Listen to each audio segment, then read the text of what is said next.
Buenas tardes a todos los asistentes. Bienvenidos al webinar El nuevo POT para Bogotá, entre la crisis y las exigencias. Mi nombre es Estela Guevara y hago parte del equipo de educación continua de la Universidad de los Andes. Muy especialmente queremos darles la bienvenida a esta actividad y contarles que esta hace parte del ciclo de charlas gratuitas ofrecidas por la Dirección de Educación Continua de la Universidad de los Andes en conjunto con diferentes facultades de la universidad, en esta ocasión puntualmente en conjunto con la Facultad de Arquitectura y Diseño. Con este espacio queremos ofrecerles a todos ustedes nuevas alternativas para que continúen aprendiendo en cualquier momento de su vida. Y antes de iniciar con nuestra presentación, también queremos contarles que tendremos un espacio para responder todas sus inquietudes al finalizar la intervención de nuestro panelista, por lo que durante el transcurso del webinar les pedimos que nos compartan todas sus inquietudes o comentarios a través del espacio de PIR. Si tienen alguna duda técnica, les pedimos escribirle al panelista que se llama Soporte Técnico. También queremos contarles que esta actividad está siendo grabada y a través de correo electrónico les compartiremos más adelante un enlace para que puedan volver a vivir este evento o lo compartan con otras personas. Sin más preámbulo, el día de hoy nos acompaña como conferencista invitado a esta actividad el profesor José Salazar Ferro. El profesor José Salazar es arquitecto de la Universidad de los Andes con posgrado en Historia del Urbanismo de la Escuela de Altos Estudios en Ciencias Sociales de París, en Francia. Es profesor de la Universidad Nacional y la Universidad Politécnica de Cataluña. Es director técnico del POT Bogotá 2000. Es líder temático de la propuesta Revisión POT 2010. Es coordinador de las observaciones a la propuesta del POT 2019 y es miembro de la Comisión de Ciudad de la Alcaldía de Claudia López. Profesor José Salazar, le damos la bienvenida a esta actividad y le cedemos la palabra para iniciar con la misma. Buenas tardes.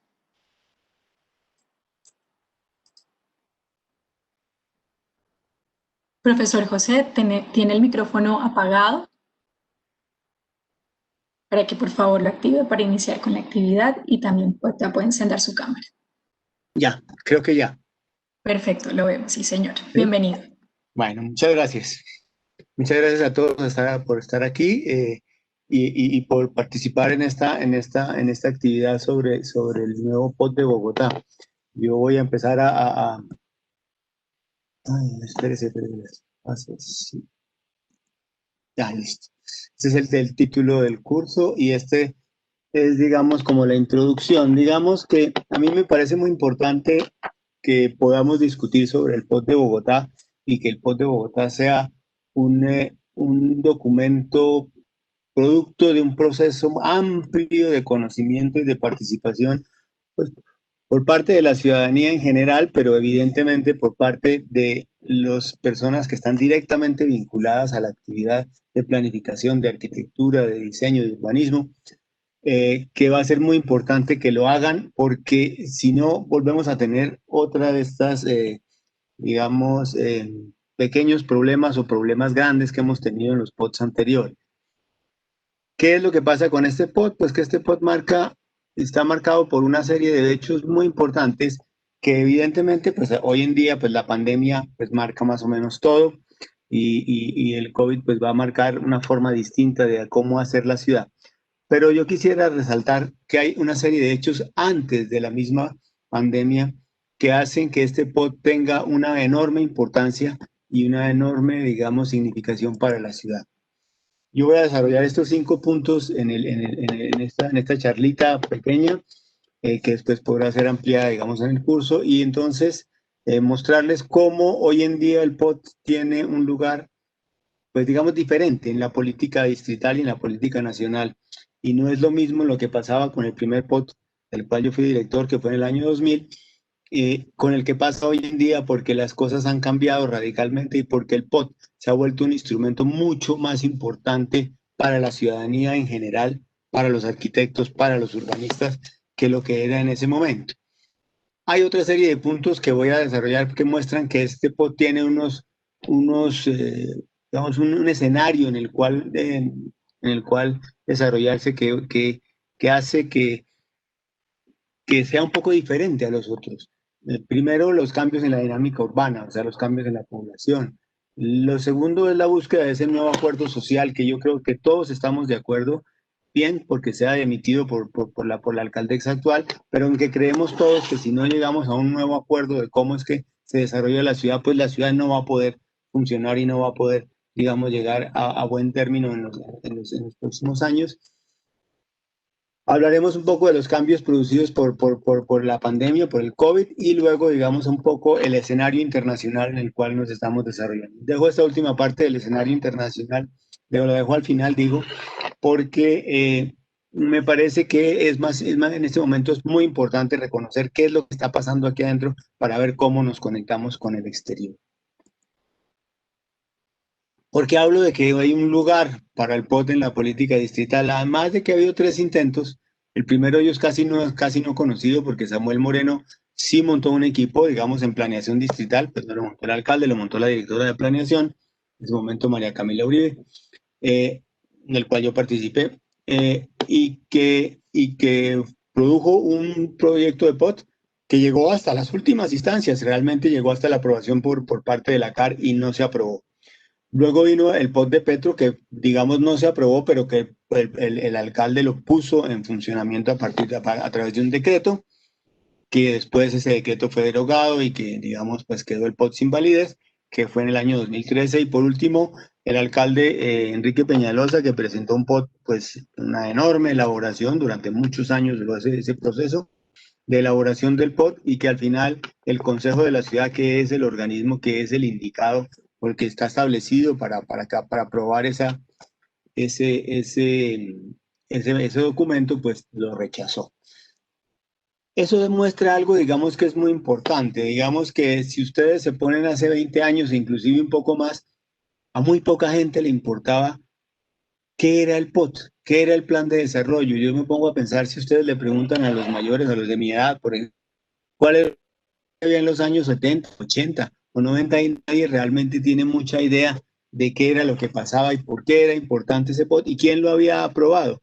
Realmente era un plan que formulaba la Secretaría de Planeación, y la Secretaría en ese momento se llamaba el Departamento de Planeación, el DAPD, y el DAPD pues lo pasaba al Consejo y el Consejo lo aprobaba con una serie de discusiones que siempre había, y siempre había algunos problemas que solucionar, como ustedes saben, con los concejales, pero en general se aprobaba y terminaba, digamos, vigente, y muy poca gente se enteraba, ni siquiera era una noticia de periódico decir Bogotá tiene un nuevo plan, por ejemplo, cuando salió el Acuerdo 7 del 79 o cuando salió el Acuerdo 6 del 80.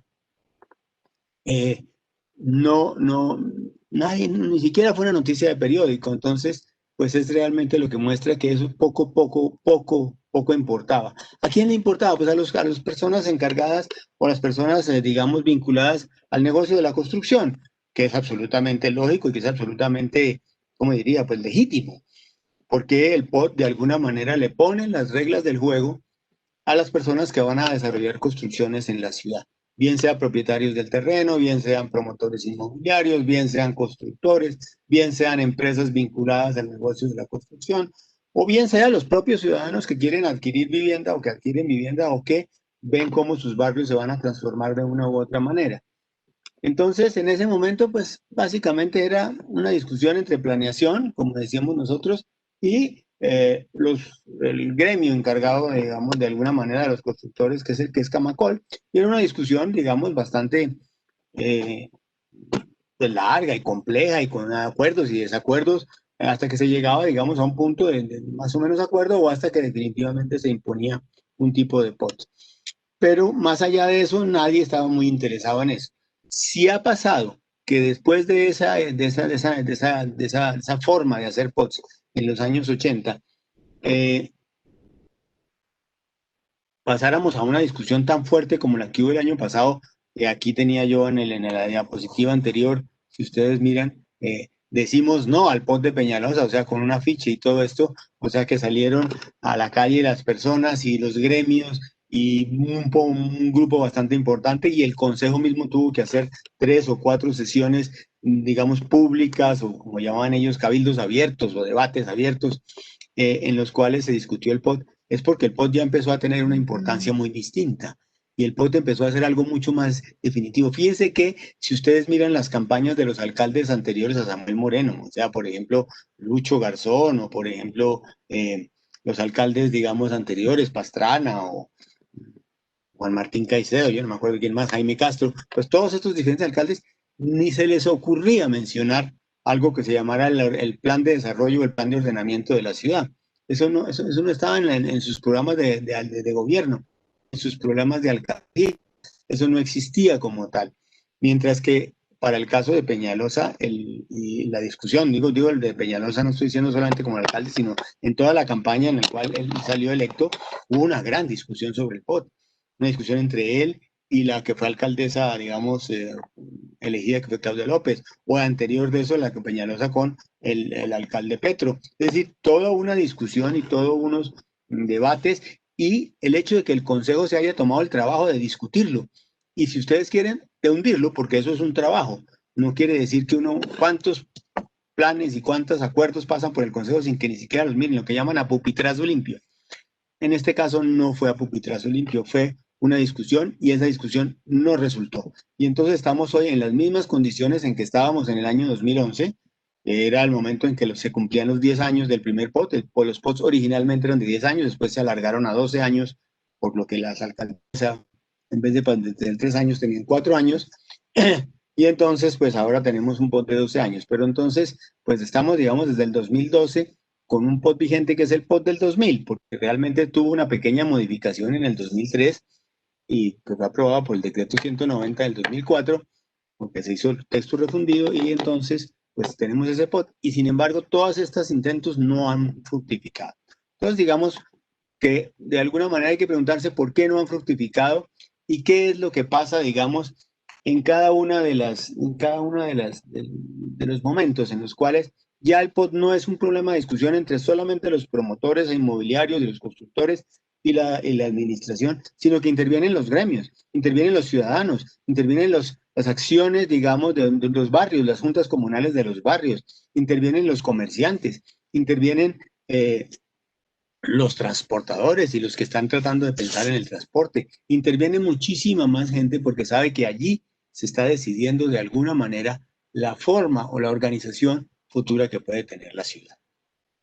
Entonces, digamos que en ese momento, digamos, voy a hacer un repaso pequeño sobre cada una de las 3 propuestas para que ustedes vean que son muy distintas y que tienen, digamos, diferentes problemas por los cuales no se aprobaron, y que lo que hacen es mirar que todavía estamos en un proceso de construcción de cómo debe ser un POT. El caso de Samuel Moreno hizo énfasis en esos paradigmas: sostenibilidad, competitividad y equidad, que hoy en día pues es, digamos, la agenda internacional. O sea, la ciudad tiene que ser sostenible, eso antes no se hablaba. Antes del POT del 2000, la idea de sostenibilidad era un problema, decir cuántas áreas verdes tenemos, se llamaban áreas verdes o zonas verdes o áreas libres, pero nunca se llamaba nada sostenible, no existía el concepto de sostenibilidad. La idea de competitividad, que nació pues un poco con la idea de la economía globalizada, y la idea de equidad, que nació de alguna manera, no nació porque es una noción que existe desde hace mucho, pero digamos que se fortaleció mucho con lo que fueron las metas del milenio puestas por Naciones Unidas y después los objetivos de desarrollo sostenible aprobados hace unos años por las mismas Naciones Unidas. Digamos que lo segundo que pasó en ese POT y que permitía, digamos, pensar en que había que modificar lo que el POT del 2000 había hecho, es que las cifras del censo sobre las que se basó el POT, que todavía no habían salido porque estaba basado en las proyecciones del POT del censo del 93, las cifras que arrojó el 2005 fueron mucho menores que las previstas. Eso que nos vuelve a pasar hoy en día. O sea que en el 2005 se suponía que la ciudad tuvo 725.778, ahí está el cuadrito, menos que los proyectados en el 2003. El censo del 2003, yo dije 93, escúcheme, el censo del 2003. O sea que realmente había muchísimo menos. Antes, pues el plan tiene que ser distinto. Uno no puede decir que un plan es para 7 millones o para 8 millones de habitantes. Pues yo creo que eso es como lo mínimo que uno dice. Pero no, las diferencias son sustanciales en la medida en que la cantidad de viviendas que se necesitan son muy distintas, en que la medida en que la cantidad, digamos, de equipamientos que se necesitan son distintos, y todo lo que la ciudad debe responder aún en movilidad, en pasajeros, etcétera, pues cambia. Entonces, ese POT se dio cuenta de eso porque el censo le dio ese golpazo y dijo, mire, ¡pum! Hay 700.000 habitantes menos en ese momento.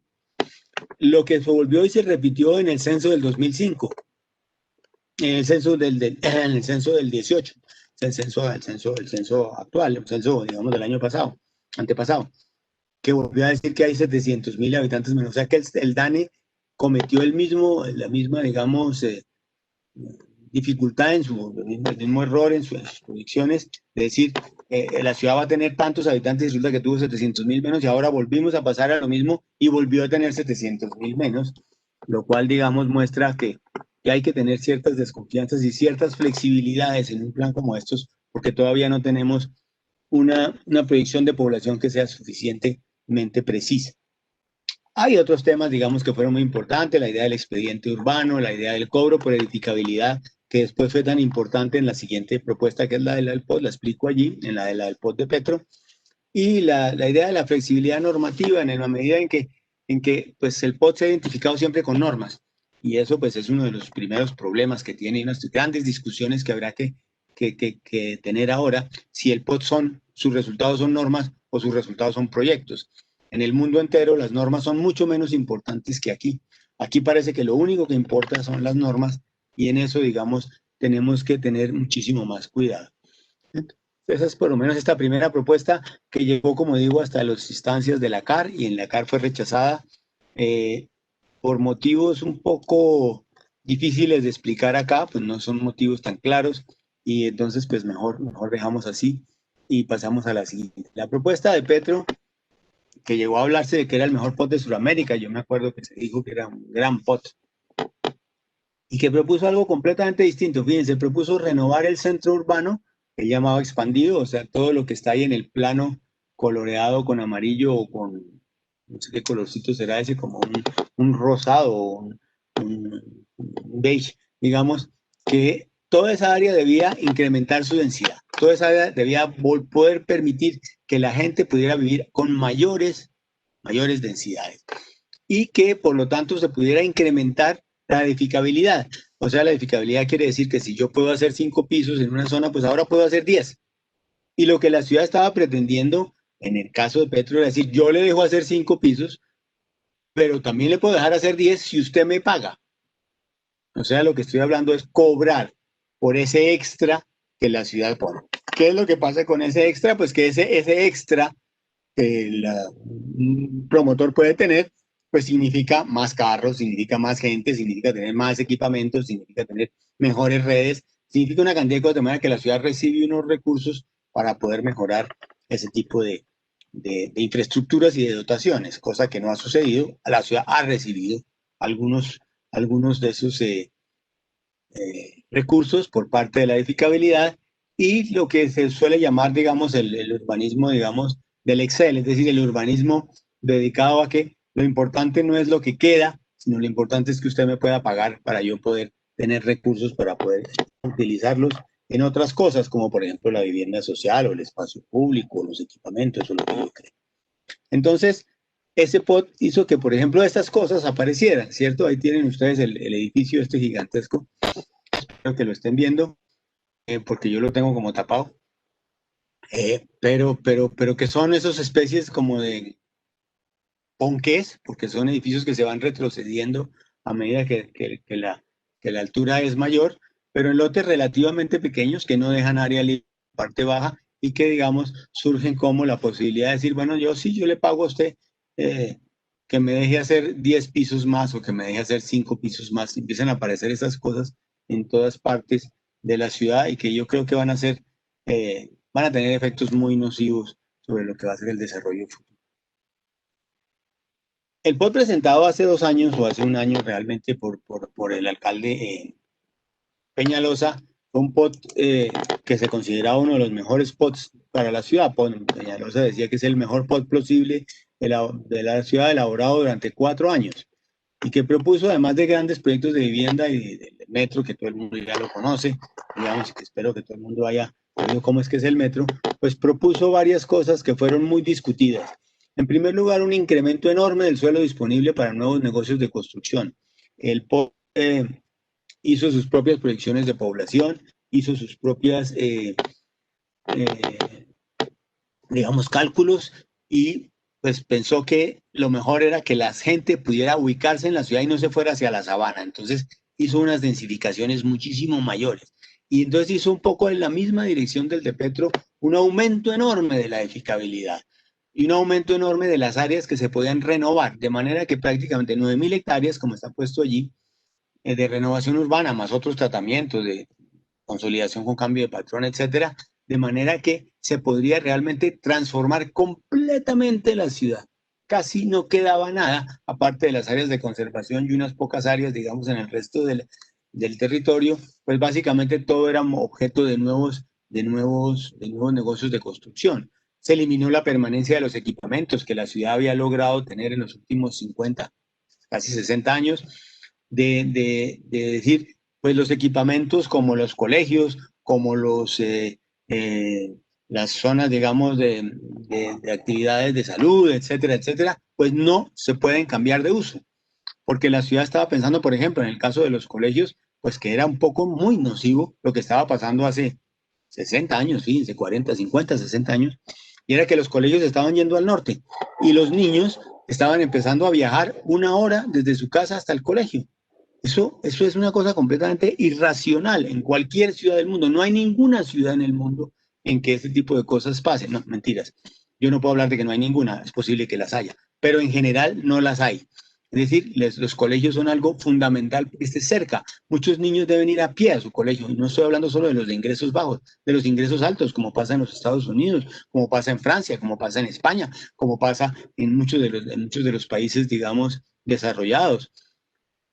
Aquí se estaba pensando que no, que eso era mejor que eliminemos esos equipamientos o por lo menos los que eran muy grandes para poder hacer nuevos proyectos de vivienda allí, permitir nuevos usos en las copropiedades, combinar espacio público con estructura ecológica principal, disminuir la zampa del río Bogotá que la ciudad también había logrado defender durante unos 60 años. Todo esto era con el fin de poder alojar más gente.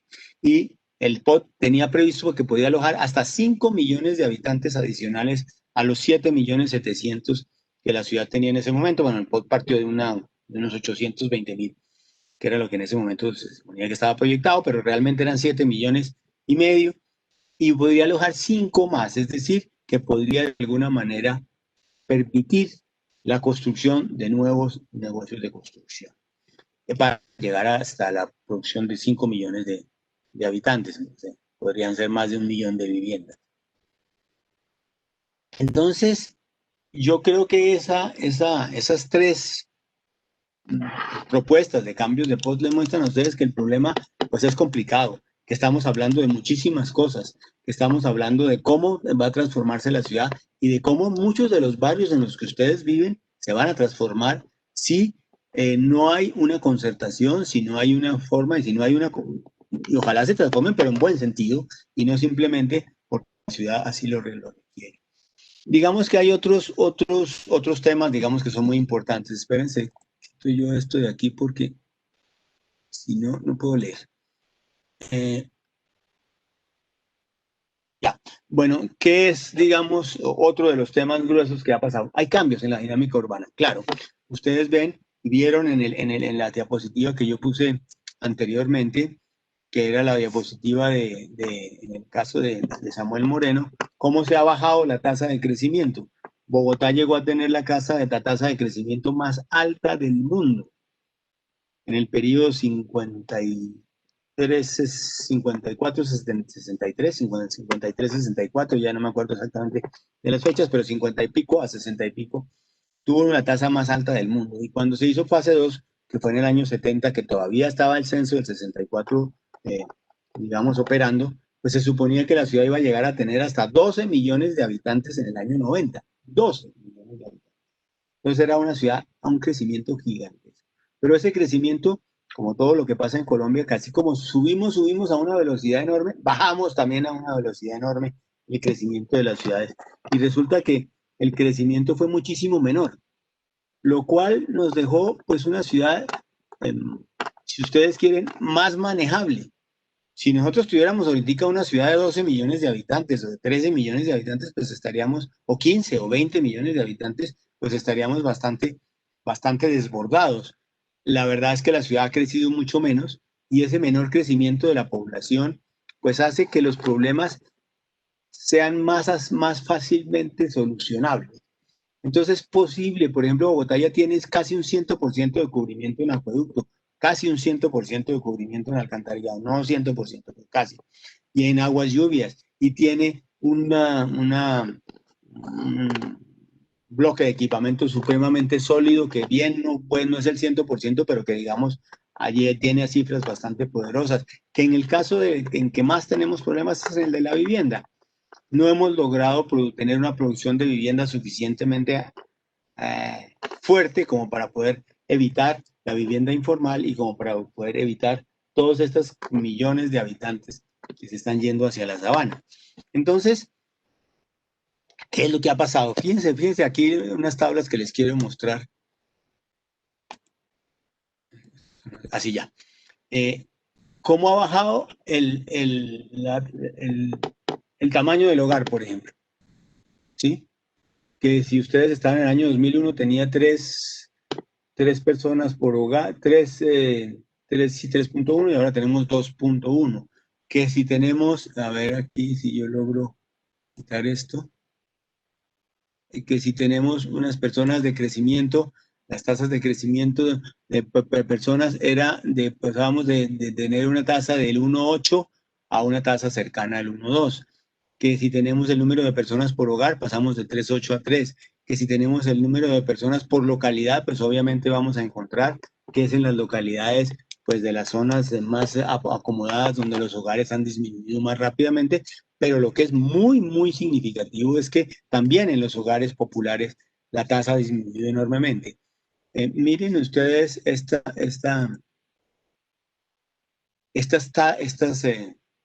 que son las gráficas del tamaño de la población. Es decir, se pone allí cuánta población hay de 0 a 10 años, de 10 a 20, 20 a 30, 30 a 40, etcétera. Y si ustedes comparan la tasa del 85, la del 93, las del 2005 con la que tenemos ahora en el 2005, pues se aflacó completamente. ¿Qué quiere decir eso? Que cada vez hay menos niños y cada vez hay más viejos. Cada vez somos más los viejos que habitamos en esta ciudad.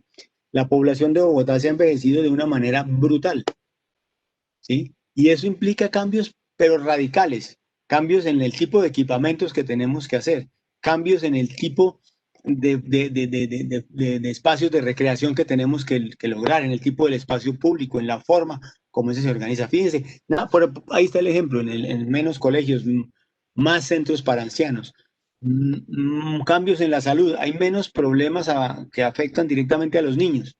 Ya ustedes no van a los hospitales y ya los problemas no son de deshidrataciones y de diarreas y de todos estos enfermedades para los niños, sino para los viejos. Y entonces tenemos cada vez más temas de cáncer, más temas de Alzheimer, más temas que son muchísimo más costosos y que implican cambios muy fuertes en todo el sistema de salud, implican cambios muy fuertes en todo lo que es la ciudad. Entonces, estos cambios radicales, digamos, se suman al cambio que es el hecho de que 500.000 personas se hayan ido de Bogotá a vivir en la sabana. No estoy diciendo que sean migrantes que venían para Bogotá y se quedaron en la sabana, no. Eran gentes que estaban en Bogotá, dice el censo, que vivieron en Bogotá y que ahora viven en la sabana. Es decir, 500.000 personas en el periodo intercensal, desde el 93 al 2000, desde el 2005 al 2010, al 2018, se trasladaron de vivir en Bogotá a vivir en otros municipios de la sabana. Y esto pues es porque básicamente la tierra en Bogotá es muy costosa, las dificultades de obtener vivienda en Bogotá son muchas, y si no trabajamos en una ciudad-región, si no trabajamos en una ciudad, digamos, expandida, ya no en el centro expandido, sino en toda la ciudad expandida, miramos cómo hacemos para organizar realmente el territorio completo que tenemos, pues Bogotá va a poder ser imposible que siga albergando más y más habitantes. Cada vez más habitantes tendrán que salir a la sabana. Fíjese este cuadrito que traigo aquí, que es de demografía, que es una de las páginas web que uno consulta con cierta tranquilidad, porque son datos bastante buenos, de lo que es las densidades de las mayores ciudades del mundo. Y si ustedes miran, la ciudad de Bogotá está de 25, ¿sí? Está de 25, la ciudad número 25 en densidad. tiene 47.400 habitantes por milla cuadrada. Aquí nuestros datos dan 212 habitantes por hectárea, pero bueno, digamos que 47.400 es un dato discutible, yo creo que es mucho mayor, pero no importa, digamos es un dato. Pero si ustedes miran de ahí para arriba, no hay una sola ciudad de Occidente. Somos la ciudad occidental, Europa, Estados Unidos, América Latina, más densa de todo Occidente. Y las que siguen para abajo siguen siendo Bangladesh, India, Congo, India. O sea, lo que estamos pensando es que estamos construyendo una ciudad de unas densidades gigantescas. Yo no estoy diciendo que eso sea malo, simplemente estoy llamando la atención sobre que el mundo tiene una serie de pautas, ha creado una serie de pautas, muestra una serie de formas de habitar y de ocupar el territorio que en el caso de Bogotá pues están sobrepasando y son bastante diferentes. Entonces, esos datos, esa forma de ocupar el territorio, esa superdensidad, pues implica que nosotros nos preguntemos, ¿debemos seguir densificando?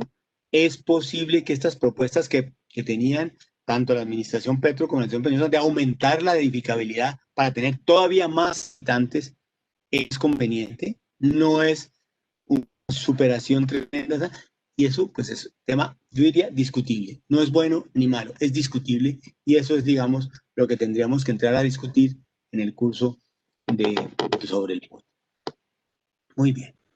Tenemos otro tema en la coyuntura que lo hace también distinta, y es la búsqueda de un nuevo acuerdo social. Digamos que esa búsqueda de ese nuevo acuerdo social, pues que la alcaldesa Claudia López ha propuesto en su plan de desarrollo, pero a mí no me parece tan preocupante que sea el plan de desarrollo. No quiero decir que lo que haga la alcaldesa López sea exactamente lo que hay que hacer, pero sí creo que ella dio en el clavo cuando digo, tenemos que ponernos a pensarnos como sociedad. Tenemos que volvernos a pensar y tenemos que pensar si es posible que esa nueva forma de habitar, esa nueva forma digamos, de este nuevo milenio podemos, digamos, realmente seguir funcionando con el nivel de inequidad, con el nivel de hacinamientos y con los niveles de privaciones que tienen muchísimos de los habitantes de Bogotá. Yo creo que la idea de un nuevo acuerdo social es fundamental. Y entonces significa que de alguna manera en el POT nosotros tenemos que pensar mucho menos en los negocios de construcción y en el área para las nuevas construcciones y mucho más en los habitantes que tienen las mayores dificultades de la ciudad. Miren, una de las dificultades más grandes que en este momento tiene la ciudad son, no lo puedo explicar ahora más adelante cuando me hable del COVID, entonces, son las zonas periféricas que tienen las densidades más altas de la ciudad. Bogotá es una ciudad revesada en este caso. Las densidades más altas no están en el centro, ni siquiera en la zona donde están los edificios más altos, que es la zona de Chapinero, Sosaquén. Es donde están los edificios de vivienda altos, digamos. O estaban, porque ahora ya la vivienda social también se está haciendo, pero estaban los edificios más altos. No, las densidades más altas están en barrios como Patio Bonito, que apenas tienen 3 pisos en promedio y posiblemente lleguen a 3 y un poquito, o 4. Entonces estamos construyendo una ciudad con unas densidades altísimas en zonas que no lo resisten, porque tienen, además de alta densidad, baja altura, y entonces están ocupando todo el territorio, los espacios libres se están acabando, el espacio público está sobresaturado, y entonces estamos llegando a unos niveles de hacinamiento que hacen que, por ejemplo, los contagios de COVID pues se hayan dado con mucha mayor fortaleza ya. Ahora lo veremos un poquito más adelante. ¿Qué significa para el POT un nuevo acuerdo social? Significa un mejor acceso a bienes y servicios urbanos, un mejor acceso al suelo para poder tener una vivienda adecuada, unos mejores servicios urbanos, mejores equipamientos, mejores espacios libres, empleo más cerca de su lugar de vivienda y sin tener que moverse, digamos, durante 2 o 3 horas para llegar a trabajar, mejor salud, etc. Y ahí, esto les puedo leer un poquito, es una diapositiva horrorosa, pero de alguna manera está sacado de los enfoques que se le dan al plan de desarrollo y que tienen que ver exactamente con lo que puede ser un nuevo acuerdo social.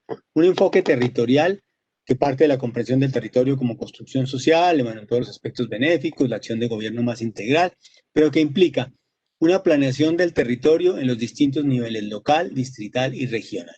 Fíjense ¿Qué tan importante es esto? O sea, nosotros ya no podemos diseñar un POT para la ciudad de Bogotá si no tenemos, bueno, creo que me quedan como unos, todavía me quedan unos 20 minutos, 15 minutos, 10 minutos, ¿no? Digamos. Bueno, si no tenemos un POT que sea capaz de abordar el problema de la región y tener entonces la relación entre esta ciudad central y su contexto alrededor, como lo han hecho todas, absolutamente todas las ciudades del mundo, han tenido que tener una concertación con el borde de esa ciudad, con los sitios hacia donde se traslada la actividad urbana, porque la actividad que se está dando en Madrid, en Funza, en Mosquera, en Cota, en Chía, es actividad de Bogotá. Es actividad de Bogotá región, no estoy diciendo que no sea de Chía, pues claro que también lo es, pero es una actividad que es compartida y implica, pues, entonces, por lo tanto, pensar en Bogotá y su región, pero al mismo tiempo implica pensar en escala local, que no hemos sabido analizarla, no hemos sabido hablar con la gente, no hemos sabido ver qué es lo que realmente pasa en los barrios, qué es lo que realmente se necesita en un barrio, si se necesita simplemente tumbarlo y volverlo a hacer con edificios, o se necesita simplemente actuar, dónde actuar, cómo actuar, qué tipo de equipamientos se necesitan, dónde ponerlos, cómo mejorar el transporte, cómo mejorar el centro de barrio, el lugar donde se reúne la gente. Y entonces eso nos lleva a ese enfoque diferencial también. Es decir, cómo es distinto actuar en la periferia de Bosa que en la periferia de Suba, o en la periferia de Ciudad Bolívar, o en la zona norte de la ciudad, o en la zona central de la ciudad. En cada sitio los temas son distintos, los problemas son distintos, las maneras como se debe actuar son distintas, y eso obedece no solamente a lugares distintos, sino a gente distintas. Miren lo que pasó en Chapinero, donde todo este distrito gay de la ciudad se localizó. Es una cosa absolutamente lógica que pase. ¿Cómo ha pasado en todas las ciudades del mundo? Por favor, es que esto no es malo, ni es que somos unos malvados, que le demos, digamos, a ese grupo social un espacio. Hay muchos espacios que hay que darlos, hay que saber actuar y hay que saber reconocer cómo la población es distinta. Fíjense, en el censo del 2018 mostró que las familias, el tipo de hogares que más crece en Bogotá es el unipersonal, es decir, compuesto por una sola persona, que son las personas solteras, las personas separadas, las personas que viven ya, digamos, porque su cónyuge murió, los hijos se fueron o lo que sea. Y esos hogares unipersonales implican formas de vida completamente distintas. Uno no puede pensar que un hogar unipersonal pues se va a ir a vivir a una de esas zonas que los arquitectos diseñábamos, espacios lindos, con casitas y con zonas para que los niños jueguen. Pues que no tienen niños. Es que su fin es distinto, es que su manera de relacionarse con la ciudad es distinto, es que ahí van a ir a buscar, quieren tener un sitio donde desayunar y quieren tener un sitio para ir a cine cerca de su casa y quieren actividades cerca de su casa. Entonces todo eso hace que esa ciudad sea distinta, que pensemos en una región incluyente, que pensemos en cómo lograr mejores equilibrios territoriales, en cómo es que la ciudad va a tener que hacer un esfuerzo muy importante en las zonas más pobres para poderles dar condiciones mínimas.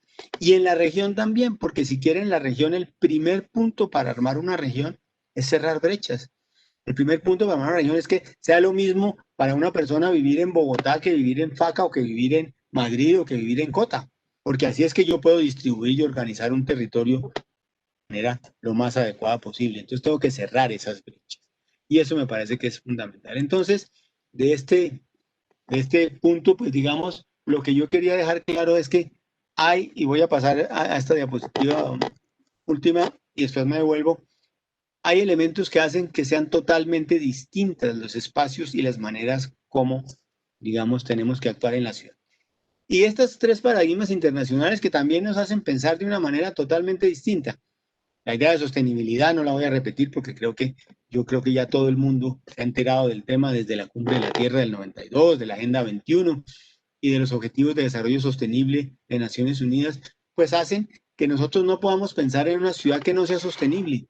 Así de sencillo, porque las ciudades que no son sostenibles son castigadas internacionalmente. No solamente porque vamos a acabar con la propia ciudad, nosotros mismos nos vamos a terminar masacrando unos con otros, sino porque además en el ámbito internacional, las ciudades sostenibles tienen mejor espacio para invertir, mejor espacio para que lleguen esas inversiones y que sean, digamos, más aceptables en las diferentes partes del mundo. Ya los préstamos internacionales, ya las grandes compañías internacionales están diciendo, si esa ciudad no tiene un buen manejo de la sostenibilidad y del manejo ambiental, yo no voy para allá. Yo prefiero quedarme en otra. El segundo paradigma que es la competitividad. Piensen que hace unos 20 años la discusión era entre países y piensen que ahora la discusión es entre ciudades. Las barreras, las fronteras nacionales, bueno, exceptuando un poquito a Trump, pero las fronteras nacionales, digamos, se han debilitado de una manera tremenda. Y eso hace que nosotros tengamos que competir con Lima, o con Quito, o con Caracas, o con Medellín, para que tal compañía se localice aquí, para que tal desarrollo se haga aquí, para que tal inversión internacional, japonesa, coreana, inglesa, norteamericana, se localice acá. Y entonces la ciudad tiene que empezar a ofrecer condiciones de competitividad y que seguramente van a mirar una compañía que viene acá y dice, ah, uy, no, esta ciudad es un desastre, eso aquí, eso hay barrios populares, informales por todas partes, el transporte no funciona bien, etcétera, etcétera, ¿va a poner su inversión importante acá? ¿O la va a poner en una ciudad que tenga mejores condiciones? ¿Cierto? Entonces, pues yo creo que eso, sostenibilidad, competitividad y equidad, sobre el cual ya hablamos en los objetivos de desarrollo sostenible, es decir, la idea de que una ciudad no puede seguir siendo tan equitativa como esta, pues hace que eso sea muy, muy, muy importante introducir en el POT. Y esa introducción en el POT de una ciudad competitiva, de una ciudad sostenible, de una ciudad equitativa, pues no es fácil. La sostenibilidad no es gratis. La sostenibilidad cuesta. ¿Cuántas acciones de sostenibilidad estamos dispuestos nosotros, como la generación que en este momento estamos, digamos, tomando las decisiones, dispuestos a asumir para garantizarle el futuro a las generaciones que siguen? Pues por lo que estoy viendo, muy pocas. ¿Sí? Muy pocas. Si vemos el país, son muy pocas las que estamos dispuestos. Entonces, Bogotá sí está dispuesto a asumir más costos para la sostenibilidad, para hacer una ciudad más sostenible, pero digamos que esa sostenibilidad, de alguna manera, en los países desarrollados es acorde con una competitividad porque son capaces y tienen los recursos de moverla al tiempo. Para nosotros, si uno es sostenible, pues es menos competitivo porque le pone costos a las empresas, porque le pone costos al funcionamiento de la ciudad. Entonces, ¿cómo hacer que eso que pasa en estos países funcione bien? Voy a terminar, sí, en 5 minutos con lo que es el tema del COVID. Y el COVID no solamente nos hizo pensar como sociedad, no solamente nos hizo pensar en cómo es que debemos vivir, sino nos sacó a flote unas carencias gigantescas que tenemos. Tenemos carencias enormes en la ciudad de espacios libres. Tenemos carencias porque la gente vive en condiciones muy malas. No solamente que vive mal, sino que las condiciones de habitabilidad, de salud en esas viviendas son muy malas. Miren ustedes en dónde se dio el mayor contagio de COVID en Bogotá, en todas las áreas periféricas.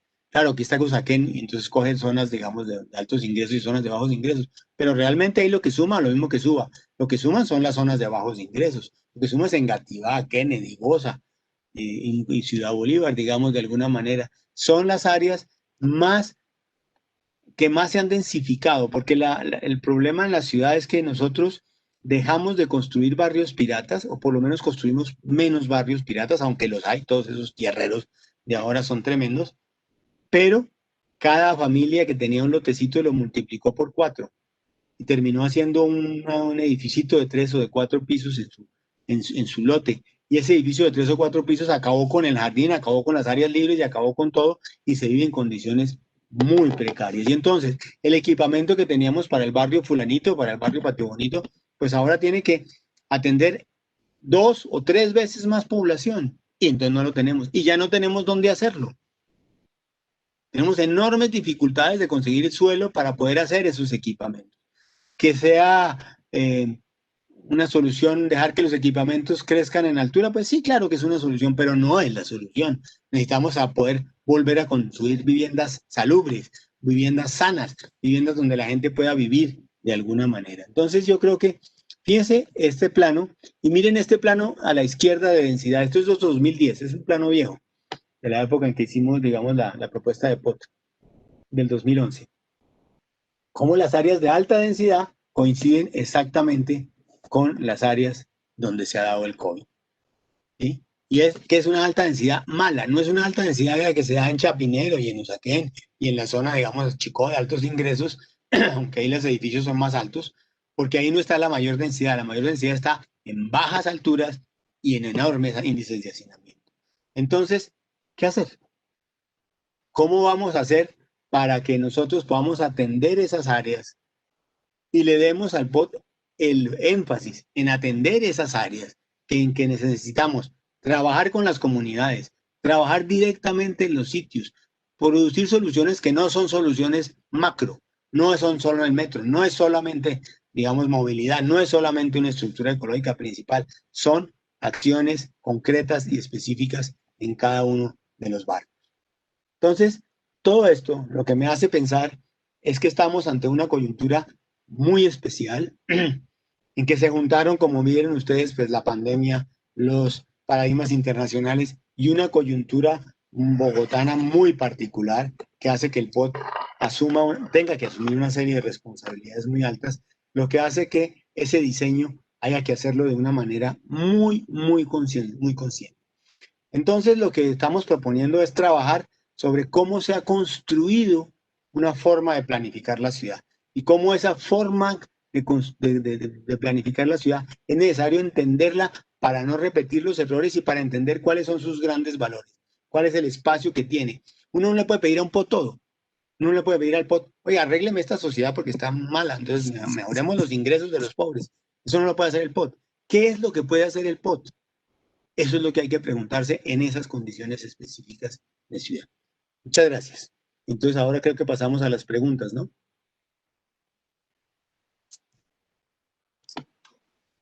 Sí, señor, efectivamente iniciamos entonces con la ronda de preguntas. Tenemos aquí una que nos envían y es la siguiente. La envía María y dice, ¿cuáles han sido históricamente los mayores obstáculos para la aprobación de las propuestas del POT? ¿Y contesto ya? Sí, señor. Sí, señor. ¿Cuáles son los mayores obstáculos? Los mayores obstáculos yo creo que son de diverso orden, pero yo podría decir uno que es un poco feo decirlo, pero yo creo que todavía no sabemos para qué sirve un POT exactamente. Todavía no sabemos qué es lo que podemos hacer con el POT. Y entonces, pues, no sé, el último POT se discutió en el Consejo y pues esa discusión fue amplia, se discutió sobre por qué tantas las construcciones, sobre por qué unos barrios iban a ser afectados y entonces empezaron a surgir una cantidad de pequeñas discusiones en el barrio Pablo VI, en el barrio La Esmeralda, en los barrios del sur, que por qué nos iban a cambiar, que por qué nos dejaban de renovación urbana, entonces no al POT, no al POT, y empezó entonces a hacerse un movimiento que evidentemente un concejal pues tiene que oír, y el concejal dice pues no. El POT, por ejemplo, de la época de Samuel Moreno no se aprobó porque, porque no tenía una estructura ecológica acorde con lo que la CAR pedía. El POT de Petro, pues ustedes vieron la discusión tan tremenda que se dio en esa alcaldía de Petro, pero evidentemente, pues sí había muchas voces disonantes sobre lo que podía hacer el POT, pero sobre todo había como una posición extremadamente cerrada. Miren lo que le pasó al último POT de la alcaldía anterior. Se presentó cuando ya estaba listo. El POT se presentó ya listo para discutir. O sea, completamente cerrado. 4 años de inmenso trabajo. Pero la realidad es que no se había conversado con la ciudad. No se había hablado con la ciudad. Entonces yo creo que hay muchísimas cosas que tenemos que aprender. Tenemos que aprender que un POT hay que convencer a la ciudad para hacerlo. Hay que convencer no solamente a los constructores, hay que convencer a todos los gremios, a todas las fuerzas vivas de la ciudad, que eso es importante para la ciudad. Y entonces, para convencerlo, pues tenemos que entender qué es lo que piden, qué es lo que se necesita, qué es lo que hay que poner en ese POT. Y esa es la discusión en que estamos ahora con el nuevo POT que se quiere presentar el año entrante. Muy bien, muchas gracias. Tenemos aquí una pregunta que también es una preocupación para algunos de para nuestros participantes y está encaminada hacia la participación ciudadana en las mesas de trabajo del POT. Entonces, ¿qué participación ciudadana hay? ¿Cómo podemos hacer que sea mayor? Bueno, eso es difícil y además es más difícil en esta época en que todo tiene que ser así, digitales, no sé cómo se llama. Bueno, no se puede hacer presencial. Yo creo que en el mundo entero los planificadores, pero estoy hablando de las ciudades, digamos, desarrolladas. Estoy en este momento pensando en el caso de Ámsterdam, en el caso de Barcelona, en el caso de Londres. Son ciudades que han logrado, digamos, armar un POT a partir de unos procesos amplios de participación ciudadana. ¿Cómo se hace un proceso amplio de participación ciudadana? No es fácil. Los urbanistas y los planificadores estamos acostumbrados a hacer unos planes técnicamente bien hechos, bien armaditos, y luego se los informamos a la ciudadanía para que digamos que sí participamos. Entonces, pues hacemos una reunión en que les contamos, y el POT anterior tenía un documento técnico de soporte de 1.400 páginas. Yo discuto quién es capaz de leerse 1.400 páginas para discutir un POT. Yo soy uno de los más interesados porque soy, digamos, este es mi trabajo y no me las leí completas. O sea que la discusión es tremenda. Entonces, tenemos que encontrar formas distintas de hacer el POT. Posiblemente haya que hacer un POT mucho más sencillo, que podamos discutir 3, 4, 5, 10 cosas básicas de la ciudad y que a partir de eso podamos empezar a hacer desarrollos técnicos. Pero como los POTs en Colombia, y por eso es que, digamos, me parece importante armar toda esta discusión sobre cómo se ha desarrollado históricamente el POT, son una profusión infinita de cosas. Deciden desde cómo es el sistema de transporte, hasta cómo deben ser las estructuras ambientales, hasta cómo deben ser los hogares y hasta cómo es la norma en la calle 83, número 728. Cada uno de los 2,5 millones de predios, y creo que la ciudad tiene más, pero bueno, yo me quedé en esa cifra hace unos años, de la tiene norma. Entonces, claro, nos gastamos horas y meses enteros haciendo esa norma. Y claro, cuando los ponemos a discusión de la ciudadanía, pues faltaba más que me fuera usted a destrozar lo que yo he hecho durante 4 años, ¿cierto? Y usted que es un señor, pues, llamamos que lo tildo de poco conocedor de los temas de planeación. Yo creo que hay que conocer cuál es la narrativa de la gente. ¿Qué es lo que la gente quiere? ¿Qué es lo que la gente pregunta? Y claro, muchas de las cosas que va a pedir no son posibles solucionarlas en el POT. Muchas de las cosas son antitécnicas, entonces pues, simplemente hay que lograr entender que eso no se puede hacer por ese tipo de factores. Pero otros tantos son diferentes. Mire, les voy a contar el caso de Ámsterdam porque yo creo que es absolutamente extraordinario. Uno de los últimos planes de Ámsterdam fue hecho en el 2014, si no estoy mal, fue una persona que se fue a los barrios y empezó a construir la historia de los barrios. Se demoró 2 años construyendo la historia de los barrios, yendo a hablar con la gente. Es un equipo, no es una persona, un equipo. En Ámsterdam, Ámsterdam es una ciudad de cerca de 1 millón de habitantes. Y lo hizo. E hizo un POT que fue tan difícil y tan difícil. Lo criticaron de todas partes que era una barba. Pero el día que fue a presentar el POT, no se llamaba POT, desde luego se llama el Plan de Desarrollo de otra manera, fue a presentarlo al Consejo de la Ciudad, hubo 15.000 ciudadanos que fueron con él a presentarlo. Hubo una participación, pues, decir, ese es el POT que nosotros construimos. Ese es nuestro POT. Y estoy hablando de una ciudad absolutamente desarrollada como Ámsterdam. Estamos hablando de una ciudad como Londres, estamos hablando de una ciudad como Nueva York. O sea, la participación es hoy en día fundamental. Creer que somos los técnicos los que tenemos la razón y que los otros lo que hay es que verlos, a ver cómo les informamos para que nos aprueben, me parece que es una actitud tremendamente negativa. Entonces, abramos los espacios, abrámonos a ver cómo es que es eso, entendamos cómo son los espacios de participación y logremos. Ahora, como vuelvo a decir, esto no es para todo participar. Uno no puede llegar y decir, oiga, señor, participamos, a ver, ¿por dónde trazamos la línea de acueducto del tanque Biesner, allá desde la planta Biesner hasta el tanque de Ciudad Bolívar? Eso es un tema absolutamente técnico. Eso no es un problema a discutir con la ciudadanía. Eso es un problema completamente técnico. Los sistemas de transporte En gran parte son temas técnicos, pero también tienen un cierto tipo de participación por el impacto que pueden tener sobre ciertos barrios. Pero entonces no todo es discutible, pero no todo es simplemente yo informo, hice una reunión con 267 personas y le conté. Eso no puede ser así.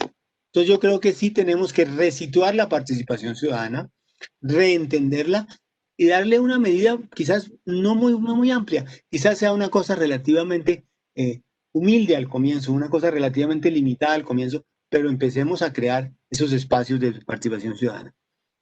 Una segunda última cosa es, cuando uno hace participación ciudadana, uno tiene dos cosas, quién cuenta y quién participa. Hay que construir un interlocutor. Ese interlocutor que trató de construir Bogotá cuando hizo las juntas de acción comunal en los años 60 fue muy interesante y le permitió a las enormes avances. Después se politizaron y digamos, se destrozaron estas juntas de acción comunal. Pero ese era un interlocutor muy válido. ¿Cuál es nuestro interlocutor válido? ¿Solo los constructores? ¿Solo los estudiantes de arquitectura? No. Tenemos que ver cuál es, con quién entramos, cómo vamos avanzando poco a poco. Perfecto, muchas gracias. Bueno, aquí vamos con una última pregunta y nos las envía Michael y es la siguiente. ¿Cómo involucrar los planes de ordenamiento territorial de municipios que hacen parte de la región metropolitana? ¿Cómo hacer para que en todos ellos se busquen los mismos objetivos? ¿Se deberían crear figuras de ordenamiento territorial en donde se involucren más territorios que solo el de la ciudad? Sí, claro, yo creo que esa, la respuesta a la última parte es claro. Es absolutamente indispensable tener una figura de ordenamiento territorial que Colombia no tenemos. Y no tenemos porque somos un esquema desafortunadamente municipalista, lo podría llamar yo. Entonces, el plan de ordenamiento de Bogotá solo puede tomar decisiones sobre Bogotá. Y cualquier línea que trace por fuera de Bogotá, si sea la continuidad de una vía, esa no vale para nada. Me acuerdo de las discusiones que teníamos nosotros cuando hicimos el plan del 2000 con Chía. Chía nos decía, es que yo la quiero la vía por acá. Le decíamos, pues que nosotros llegamos con esta vía acá, ¿cómo se le ocurre ponerla 300 metros más allá? Pues tiene todo el derecho a ponerla. Entonces había que llegar a una concertación y ponerlo los dos en los 150 metros. Entonces aquí tenemos una cosa que es, digamos, una herencia, como yo podría llamar, perversa. ¿Qué le pasó a Bogotá? Bogotá era una ciudad pequeñita. Si ustedes les gusta la historia, que es lo que vamos a mirar, el límite de Bogotá iba más o menos por la carrera, arribita de la calle 68, de la carrera 60, de la avenida 68. Ya más o menos sobre la 68 y la 100, antecitos de la 100, la 94. Ahí terminaba, ahí comenzaba el municipio de Usaquén. Abajo comenzaba el municipio de Suba, el municipio de Engativá, Fontibón, Bosa y Usme, que eran los municipios anexos a Bogotá. ¿Qué hizo Medellín? Medellín cuando empezó a crecer, creó un área metropolitana en que empezó a conversar con los municipios.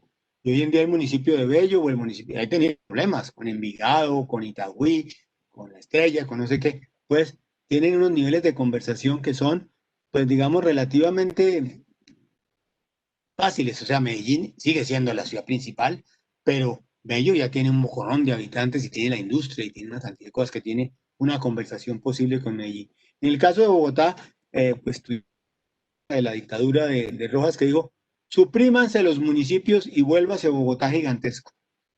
Y entonces en Bogotá tenemos una ciudad de, hoy en día 8 millones de habitantes, voy a decir 8 millones, no importa que sean menos o más. Y al lado tenemos un municipio como Cota que tiene 100.000 habitantes, 80.000, 70.000. Mosquera que no llega a 100.000, creo que tiene 60.000.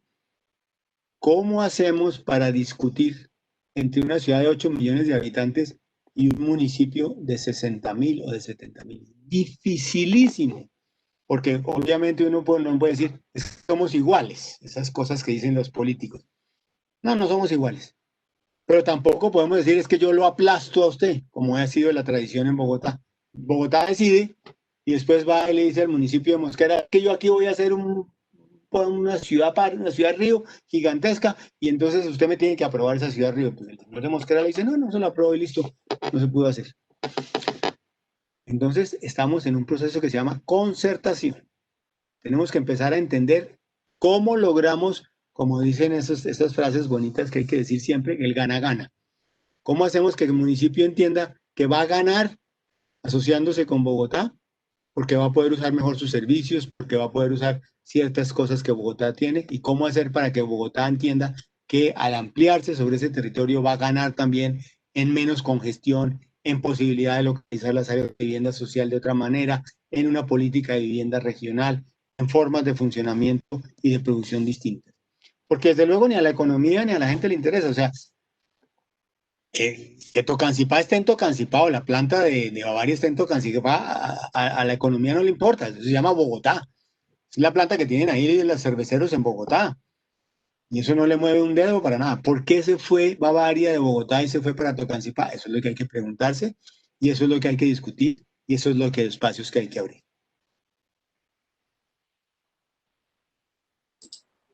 Perfecto, profesor. Muchas gracias por su tiempo, por su espacio. De esta forma damos por terminada la ronda de preguntas.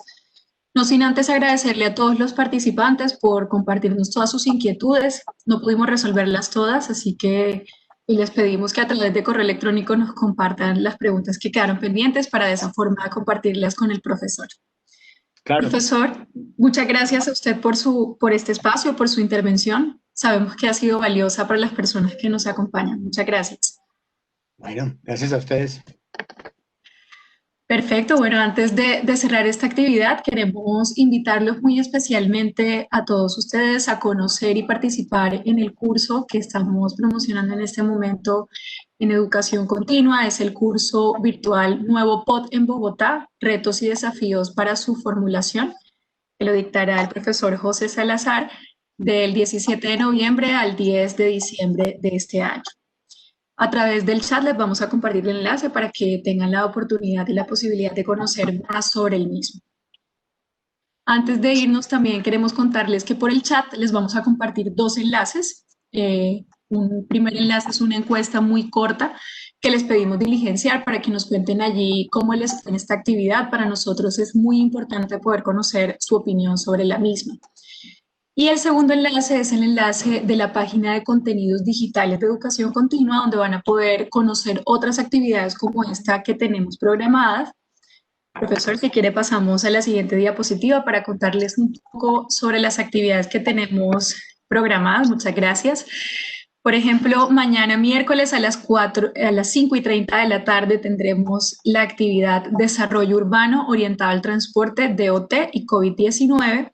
Y también queremos invitarlos el próximo jueves 12 de noviembre a las 5:30 de la tarde a el taller Actividad Física, Cuidado del Cuerpo y Formación Ética. Todas estas actividades las van a poder encontrar en el enlace que les compartimos de contenidos digitales y adicional allí también van a poder encontrar el video de esta actividad para que puedan volver a vivirlo. También por correo electrónico les compartiremos este enlace para que puedan volver a ver esta actividad y compartirla con quien ustedes deseen. Nuevamente, muchas gracias a todos por su asistencia. Esperamos poder encontrarnos con ustedes en otras actividades. Que tengan entonces una feliz noche.